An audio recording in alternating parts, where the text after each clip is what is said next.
আসসালামু আলাইকুম লিসনার্স, আশা করি সবাই ভালো আছেন। আমাদের ভিডিওটি দেখার জন্য অনেক ধন্যবাদ। লাস্ট পর্যন্ত ভিডিওটি দেখার জন্য বিশেষভাবে অনুরোধ রইল। চলুন আমরা স্টোরিতে চলে যাই। পৃথিবীতে অনেক কিছুই আমাদের কাছে অজানা।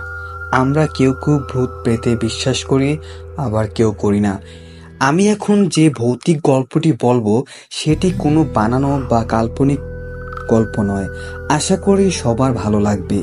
এই গল্পটির ঘটনাটা ঘটেছিল প্রায় 25 থেকে 30 বছর আগে। আমার বড় খালু মির্জাপুর নামক এক গ্রামে বাস করতেন। তিনি প্রতিদিন প্রায় 10 কিলোমিটার পথ হেঁটে শহরে বেসিক এলাকায় কাজ করতে আসে। তিনি খুব সাহসী ও পরিশ্রমী।